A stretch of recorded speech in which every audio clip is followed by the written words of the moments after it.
सबसे पहले आपसे बात करूंगा ब्रोशर में टोटल नंबर ऑफ सीट क्या दे रखी हैं और क्या क्या रूल है वो भी आपसे चर्चा करूंगा। तो ये जो ब्रोशर अभी आया है, ध्यान दीजिएगा, ये ब्रोशर आपका है केवल और केवल एमबीबीएस और बीडीएस की काउंसलिंग को लेकर, ठीक है।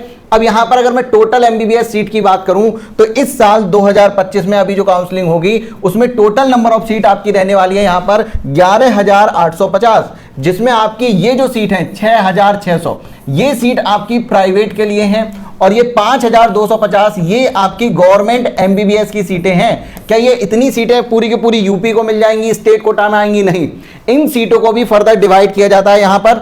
इसमें आपकी ऑल इंडिया कोटा की सीट इतनी है, सेंट्रल पूल कोटा होता है जिसमें 21 सीटें जाती हैं और स्टेट कोटा को यहां पर मिलेंगी 4,443 सीटें। अब इन सीटों को फिर डिवाइड किया जाता है किसमें कि भाई जनरल की कितनी है आपका, सबसे पहले इसमें आपका अदर सीटें आपकी जैसे कि ईडब्ल्यूएस हो गया, ओबीसी हो गया, एससी की सीटें हैं, एसटी की सीटें हैं। इसी में आपका फिर जो स्पेशल कोटा यहां पर होते हैं जैसे कि freedom fighter, ex army, NCC, girls के लिए रिजर्वेशन, खैर वो तो आपके हॉरिजॉन्टल रिजर्वेशन होते हैं, लेकिन ये सारी सीटें आपकी इस तरीके से डिवाइड होती हैं, ठीक है। तो ये आपकी एमबीबीएस की सीट हो गई।